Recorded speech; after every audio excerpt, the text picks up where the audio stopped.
નમસ્કાર મિત્રો, community health નર્સિંગમાં આપણે લેક્ચર નંબર 4માં થોડું ડિસ્ક્રિપ્ટિવ જોઈએ અને ત્યાર પછી ફરી આપણે એમસીક્યુ તરફ આગળ વધશું. તો આ ચેપ્ટરમાં આપણે હેલ્થ કેર ડિલિવરી વિશે થોડી ચર્ચા કરશું કે પૂરા ભારત દેશમાં આરોગ્યનું સેવાનું માપ કાઢવા માટેના એટલે કે જે ઇન્ડિકેટર હોય હેલ્થ કેર ડિલિવરી ઇન્ડિકેટર કે આરોગ્યની સેવાઓ કઈ રીતે ડિલિવર્ડ થાય છે, કઈ રીતે અપાય છે, એના ઇન્ડિકેટર કેના પરથી નીકળી શકે, શાના પરથી આપણે ઇન્ડિકેટર કાઢી શકીએ. તો દાખલા તરીકે ડૉક્ટર અને નર્સનો રેશિયો કેટલો છે, કેટલા પોપ્યુલેશને એક ડૉક્ટર છે, આ બધા ઇન્ડિકેટર છે. હેલ્થ કેર ડિલિવરીના ઇન્ડિકેટર કહેવાય. કેટલા પોપ્યુલેશને એક પીએચસી છે. પીએચસી જનરલી 30,000ની વસ્તી હોય, પણ ઘણી વખત એવું બનતું હોય કે હેલ્થ કેર ડિલિવરી બરાબર ન હોય તો ઘણી વખત 60,000ની વસ્તીએ પણ પીએચસી હોય, જાજી વસ્તી આવરી લેતું હોય. તો કેટલા પોપ્યુલેશને એક પીએચસી છે, કેટલા પોપ્યુલેશને એક સીએચસી છે. તો આ બધા હેલ્થ કેર ડિલિવરી ઇન્ડિકેટર કહેવાય. ભારત અને ઘણા દેશોમાં મોટાભાગે બીમારીઓ છે એ મોટાભાગની બીમારી છે એ અસલામત પાણી એટલે કે વોટર પોલ્યુશનથી થતી હોય એવું જાણવા મળેલ છે. WHO એ 1980માં એટલે કે 1980માં એવું નક્કી કર્યું કે 1990 સુધીમાં દરેક વ્યક્તિને સેફ વોટર મળે, અને હાલની પોઝિશનમાં લગભગ ઘણી બધી કન્ડિશનમાં આપણે સુધારો કરી શક્યા છીએ અને આપણે આરઓ સિસ્ટમ સુધી પહોંચી શક્યા છીએ. તો ઘણી વખત પૂછાતો પ્રશ્ન છે અને મોટાભાગે આ પ્રશ્નમાંથી એકાદ અવારનવાર હોય, અને એ પ્રશ્ન છે કે નીચેના પૈકી કયો વાયરલ ડિઝીઝ છે. તો આપણને ખ્યાલ આવવો જોઈએ કે વાયરલ ડિઝીઝ કયો છે. તો વાયરલ ડિઝીઝ કહેવાય હિપેટાઇટિસ અને પોલિયોમાઇલાઇટિસ. અહીં આપેલા છે. વાયરલ ડિઝીઝ તો ઘણા બધા છે, પણ અહીં આપણે જે આપ્યા છે એ અસલામત પાણીથી ફેલાતા હોય એવા વાયરલ ડિઝીઝમાં, જેમાં પોલિયોમાઇલાઇટિસ અને હિપેટાઇટિસ, બેક્ટેરિયાથી ફેલાતા હોય એવા રોગમાં ડાયરિયા, ટાઇફોઇડ, ડિસેન્ટરી, પ્રોટોઝુઆથી ફેલાતા હોય એમાં અમીબિયાસિસ, વર્મ્સ ડિઝીઝ જેને કહેવાય વર્મ્સ, જેમાં round worm, thread worm, tape worm, અને પાણીથી બીજો જો ફેલાતો હોય તો લેપ્ટોસ્પાઇરોસિસ. તો આ પણ જ્યાં વધુ પડતો પાણીનો ઉપયોગ થતો હોય એવી જગ્યાએ, સુરત જ્યાં ડાંગનું વાવેતર થતું હોય એવી જગ્યાએ જોવા મળે. અહીં આપણે ખાસ રિસન્ટ એક માહિતી યાદ રાખવાની છે કે 25મી એપ્રિલ એટલે કે વર્લ્ડ મેલેરિયા દિવસ. તો મેલેરિયા દિવસ ક્યારે ઉજવવામાં આવે છે? તો આપણને ખ્યાલ આવે કે 25મી એપ્રિલ. આ વખતે 25મી એપ્રિલ 2019 એટલે કે ગત 25 એપ્રિલ 2019 મેલેરિયા વેક્સિનનો પહેલી વખત પાયલોટ પ્રોજેક્ટ આફ્રિકાના મલાવી નામના દેશમાં લોન્ચ કરવામાં આવ્યો. તો કોઈ આપણને પૂછે કે પહેલો પ્રોજેક્ટ મેલેરિયા વેક્સિનનો કયા દેશથી અમલ કરવામાં આવ્યો? તો દક્ષિણ આફ્રિકાથી કરવામાં આવ્યો. બરાબર, આફ્રિકાનું મલાવી નામનો પ્રદેશ છે, ત્યાંથી કરવામાં આવ્યો. અને એમાં ગના અને કેન્યા આ બંને દેશોથી એની શરૂઆત કરવામાં આવી. ગના અને કેન્યા વેક્સિનની શરૂઆત કરવામાં. આ વેક્સિનના કુલ કેટલા ડોઝ આપવામાં? તો 4 ડોઝ, જેમાં 3 ડોઝ 5 માસથી 9 માસ સુધીની ઉંમરમાં, અને ચોથો ડોઝ બાળકના બીજા જન્મ દિવસે આપવાનો હોય, એટલે કે 2 વર્ષનું બાળક થાય ત્યારે આપવાનો હોય, 2 વર્ષનું પૂરું થાય ત્યારે. તો આ રીતે મેલેરિયાની વેક્સિનનું સૌપ્રથમ શરૂઆત ક્યાં કરવામાં આવી? તો દક્ષિણ આફ્રિકામાં મલાવી નામના દેશથી. બરાબર, વેક્સિનના કુલ કેટલા ડોઝ હોય? તો કુલ 4 ડોઝ હોય. એ આપણે જ્યારે દેશમાં વેક્સિન આવશે ત્યારે આપણે વધુ જાણશું. ત્યાર પછીનો એવો જ કોમ્યુનિકેબલ ડિઝીઝ અને એ છે પ્લેગ. પ્લેગમાં આપણે વધુ પડતું યાદ નહીં રાખીએ, પણ પ્લેગમાં આપણે એટલું ચોક્કસ યાદ રાખશું કે છેલ્લો પ્લેગનો એપિડેમિક ગુજરાત રાજ્યના સુરત શહેરમાં હતો. ક્યારે હતો? તો 1994માં. કયા શહેરમાં? તો સુરત શહેરમાં. પ્લેગ શાના દ્વારા ફેલાય? તો ઉંદર, રેટ દ્વારા ફેલાય. લાઇન ઓફ ટ્રીટમેન્ટ એટલે કે ચોઇસ ઓફ ડ્રગ્સ પ્લેગ માટે કઈ છે? તો ટેટ્રાસાયક્લિન અને ડોક્સીસાયક્લિન, આ બંને ચોઇસ ઓફ ડ્રગ્સ કહેવાય. તો આટલું આપણે યાદ રાખવાનું છે પ્લેગમાં. ફ્લોરોસિસ, તો પીવાના પાણીમાં વધુ પડતું ફ્લોરાઇડ આવવાથી જે દાંત પીળા પડી જાય એને આપણે ફ્લોરોસિસ કહીએ. તો આ પણ યાદ રાખવાનું હોય. પીવાના પાણીમાં વધુ પડતું ફ્લોરાઇડથી નીચેના પૈકી કયો રોગ થાય? તો ફ્લોરોસિસ. તો સામાન્ય પાણીમાં કેટલું ફ્લોરિન હોવું જોઈએ? તો 0.5 થી 0.8 ppm ફ્લોરિન હોવું જોઈએ. એનાથી વધુ હોય તો ફ્લોરાઇડયુક્ત પાણી કહેવાય અને જેનાથી ફ્લોરોસિસ થઈ શકે. નેક્સ્ટ ખૂબ જ અગત્યનો એવો RNTCP, જેનું ફૂલ ફોર્મ થાય અને જેને કહેવાય revise national tuberculosis programme. Programme ક્યારે શરૂ કરવામાં આવ્યો? તો 1962થી.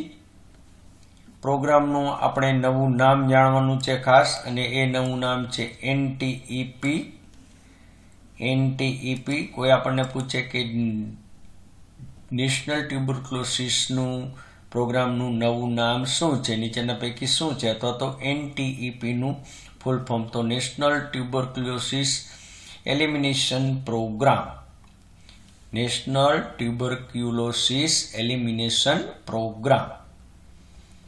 ત્યાર પછી છે national programme of control of blindness. 1976માં એટલે કે 1976માં લોન્ચ કરવામાં આવ્યો. આ કાર્યક્રમ માટે કઈ સોસાયટી મદદરૂપ છે? તો DBCS કહેવાય, ડિસ્ટ્રિક્ટ બ્લાઇન્ડનેસ કંટ્રોલ સોસાયટી. અને લગભગ બધા જ કાર્યો એના જે DBCS કરતું હોય અને દરેક જિલ્લામાં DBCS સેલ હોય. તો DBCS એટલે શું? તો district blindness control society. Balwadi nutrition 1970 એટલે 1970માં શરૂ કર્યો અને ત્યાર પછી 71માં ન્યુટ્રિશન પ્રોગ્રામ અમલમાં આવ્યો. મધ્યાહન ભોજન 1962માં. શરૂઆતમાં સ્કૂલ લંચ પ્રોગ્રામ તરીકે હેલો. ઘણા બધા રાજ્યોમાં એક સાથે લોન્ચ કરવામાં આવ્યું. મધ્યાહન ભોજનમાં આશરે નીચેના પૈકી કેટલા દિવસ ભોજન આપવામાં આવે? તો આશરે 200 દિવસ. યાદ રાખજો, 200 દિવસ ભોજન આપવામાં આવે.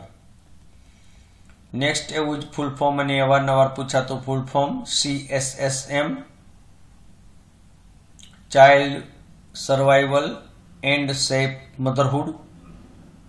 20 ઓગસ્ટ 1992માં આ પ્રોગ્રામ લોન્ચ થયો. CSSM, child survival and safe મધરહુડ.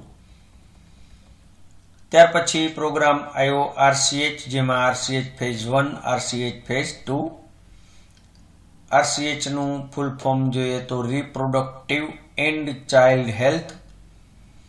Reproductive and child health, જેમાં RCH ફેઝ 1 એ 15 ઓક્ટોબર 1997થી લોન્ચ થયો. યાદ રાખજો, સાલ જેટલી આપણને યાદ રહી એટલી આવડે એટલી. 15 ઓક્ટોબર 1997. RCH ફેઝ 1માં શું કરવામાં આવ્યું? તો 5 વર્ષ સુધીના બાળકને 20 મિલીગ્રામ એલિમેન્ટાયન અને plus 100 microgram folic acid tablet કે સિરપના રૂપમાં આપવાનું. 6 થી 10 વર્ષના સુધીના બાળકને 300 મિલીગ્રામ એલિમેન્ટ આયન અને 250 માઇક્રોગ્રામ ફોલિક એસિડ ટેબ્લેટ કે સિરપના રૂપમાં આપવાનું, કુલ 100 ગોળી આપવાની, જેથી કરી અને આપણે એનિમિયા અટકાવી શકીએ. RCH ફેઝ 2 એ 1 એપ્રિલ 2005 થી શરૂ કરવામાં આવ્યો. ફેઝ 1 1997 એટલે કે 1997 અને ફેઝ 2 2005. ત્યાર પછી યુનિવર્સલ ઇમ્યુનાઇઝેશન પ્રોગ્રામ, જેને UIP કહીએ આપણે, યુનિવર્સલ ઇમ્યુનાઇઝેશન પ્રોગ્રામ. ત્યાર પછી એવો જ પ્રોગ્રામ હતો પેલા EPI, expanded programme of immunisation, એ પણ યાદ રાખજો. UPI, UIP અને EPI. તો યુનિવર્સલ ઇમ્યુનાઇઝેશન પ્રોગ્રામની શરૂઆત 19 નવેમ્બર 1985 થી કરવામાં આવી. પહેલા આ programme expanded programme of immunisation એટલે કે EPI તરીકે ઓળખાતો હતો. ત્યાર પછી હાલના નવા પ્રોગ્રામ, અને જેમાં national rural health mission NRHM, NUHM અને ત્યાર પછી NRHM અને NUHM ને મર્જ કરી અને NHM એટલે કે નેશનલ હેલ્થ મિશન કરવામાં આવ્યું. તો જોઈએ NRHM માં લોકોનું જીવન ધોરણ અને આરોગ્યનું સ્તર ઊંચું લાવવા માટે સરકાર દ્વારા 5 એપ્રિલ 2005 ના રોજ વર્ષ 2005 થી વર્ષ 2007 સુધી રૂરલ એરિયા એટલે કે કોમ્યુનિટી, ગ્રામ્ય વિસ્તારમાં લોકોનું જીવન ધોરણ ઊંચું આવે, આરોગ્યનું સ્તર ઊંચું આવે, એના માટેનો આ કાર્યક્રમ, અને જેને કહેવાય NRHM. 1 મે 2013 થી એને દરજ્જો નેશનલ હેલ્થ મિશન એટલે કે સિંગલ અમ્બ્રેલા નીચે NRHM અને NUHM, આપણે જેમ આગળ વાત કરી કે નેશનલ રૂરલ હેલ્થ મિશન અને નેશનલ અર્બન હેલ્થ મિશન બંનેને મર્જ કરી અને એક છત્રીની નીચે એટલે કે નેશનલ હેલ્થ મિશન તરીકે 1 મે 2013 અમલ કરવામાં આવ્યો. અને શરૂઆતમાં 18 રાજ્યોમાં આ પ્રોગ્રામ ચાલુ કરવામાં આવ્યો. ત્યાર પછી છે નેશનલ હેલ્થ પોલિસી, અને આપણા માટે અગત્યની નેશનલ હેલ્થ પોલિસી 1977 થી health for all by 2000 AD એટલે કે 2000ની સાલ સુધીમાં સૌનું આરોગ્ય એવું નક્કી કરવામાં આવ્યું હતું. આપણને ખ્યાલ છે કે 1978માં યુનિસેફ અને WHO ની જે આંતરરાષ્ટ્રીય કોન્ફરન્સ ભરાણી, જેમાં નેશનલ હેલ્થ સિસ્ટમ લોન્ચ કરવામાં આવી. પ્રાઇમરી હેલ્થ કેર એક એવી સેવા જેમાં PHC એટલે પ્રાઇમરી હેલ્થ કેર સર્વિસીસ. તો પ્રાઇમરી હેલ્થ કેર કેને કહેવાય કે પ્રાઇમરી હેલ્થ કેર એટલે એક એવા પ્રકારની સેવા કે જે લોકો સ્વીકારે, જેમાં લોકો ભાગીદાર થાય અને દેશને વધુ આર્થિક બોજો ન પડે એવી આરોગ્યની સેવાઓને પ્રાઇમરી હેલ્થ કેર કહેવાય. ખાસ યાદ રાખજો, લોકો સ્વીકારે, લોકોની ભાગીદારી હોય અને દેશને આર્થિક રીતે પરવડે એવી જે સેવાઓ છે એને કહેવાય પ્રાઇમરી હેલ્થ કેર. પ્રથમ જે નેશનલ હેલ્થ પોલિસી હતી એ 1983 એટલે કે 1983 થી અમલમાં આવી, અને ત્યાર પછી એને રિવાઇઝ 2002માં કરવામાં આવી. હેલ્થ પોલિસીમાં અમુક જે ઇન્ડિકેટર નક્કી કરવામાં આવ્યા, જેવા કે 2025 સુધીમાં લાઈફ એક્સપેક્ટન્સી છે એ ક્યાં સુધી લઈ જવી, તો 67.5 to 70 યર એટલે કે 67.5 થી 70 સુધી લઈ જવાની. નિયોનેટલ મોર્ટાલિટી રેટ ઘટાડીને 16 પ્રતિ 1000 સુધી લઈ જાવો. જન્મદર સિંગલ ડિજિટમાં એટલે કે અત્યારે ડબલ ડિજિટમાં ચાલે છે 2 આંકડામાં, એના બદલે 1 આંકડામાં એટલે કે 8, 9, 9, 8, 7 સુધી લઈ જાઓ. ટોટલ ફર્ટિલિટી રેટને 2.1 સુધી લઈ જવું. તો આ 2025 સુધીમાં નવી પોલિસીમાં દરેક વસ્તુ ઘડવામાં આવી. 2025 સુધીમાં અંડર 5 જે મોર્ટાલિટી રેટ છે એને 23 સુધી લઈ જાઓ પ્રતિ 1000. MMR મેટરનલ મોર્ટાલિટી રેશિયો છે એ 100 થી નીચે લઈ જવાનો. IMR ને 28 થી નીચે લઈ જવાનો. ન્યૂબોર્ન નું 1 વર્ષમાં 90% જેટલા જે ચાઇલ્ડ છે એનું સંપૂર્ણ રસીકરણ થવું જોઈએ. સંપૂર્ણ રસીકરણ એટલે શું એ આપણને પણ મગજમાં હોવું જોઈએ. સંપૂર્ણ રસીકરણ એટલે કે બાળક 9 માસનું થાય ત્યાં સુધીમાં તમામ પ્રકારની રસીઓ મુકાઈ જાય. એટલે કે જન્મ સમયે BCG, hepatitis B, 0 dose polio, 1.5, 2.5, 3.5 માસે તમામ વેક્સિન અને 9 માસે મિઝલ્સ અને વિટામિન A સોલ્યુશન મુકાય તો તેને સંપૂર્ણ રસીકરણ કહેવાય. ત્યાર પછી આગળ આપણે જોઈએ એવો જ પ્રોગ્રામ અને intensive pulse polio immunisation programme પણ એ પહેલાં આપણે વાત કરીએ. 2025ની સાલ સુધીમાં અત્યારે જે ઇન્સ્ટિટ્યુશનલ ડિલિવરી છે એ 80% થાય છે, એના બદલે 90% અને 100% ડિલિવરી ઇન્સ્ટિટ્યૂટ્સમાં જ થાય એવો પણ આપણી નેશનલ હેલ્થ પોલિસી છે. વાત કરીએ IPPI, ફૂલ ફોર્મ યાદ રાખજો, IPPI intensive pulse polio immunisation. It is beginning to 1995, 1995 થી શરૂ કરવામાં આવી.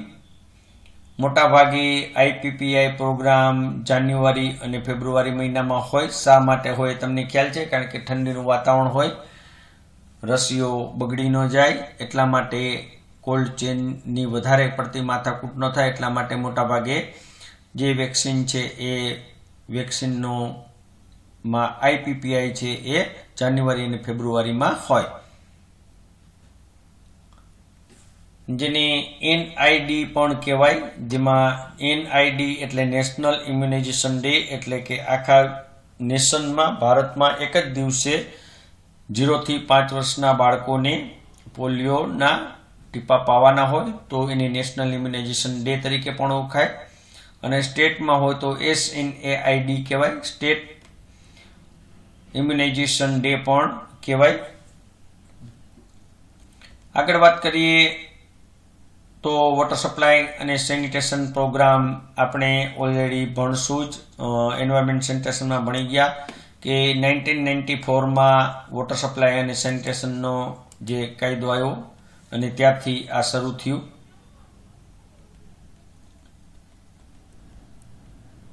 કોર્પોરેશનમાં આપણને 1-2 પ્રશ્નો એવા પૂછાય. છેલ્લે જામનગર કોર્પોરેશનમાં પણ પ્રશ્ન પૂછાણો કે મ્યુનિસિપાલિટીના વડાને શું કહેવાય? વહીવટી વડા હોય તો એને કમિશનર કહેવાય અને ચૂંટાયેલા વડા હોય તો એને મેયર કહેવાય. ચૂંટાયેલા સભ્યો હોય તો એને કાઉન્સિલર કહેવાય. ખાસ યાદ રાખજો, ઘણી વખત પૂછાય. જે કોર્પોરેશન હોય એ કોર્પોરેશન છે એ વસ્તી ઉપર હોય, 2 લાખથી વધુ વસ્તી ધરાવતું હોય તો કોર્પોરેશન હોય.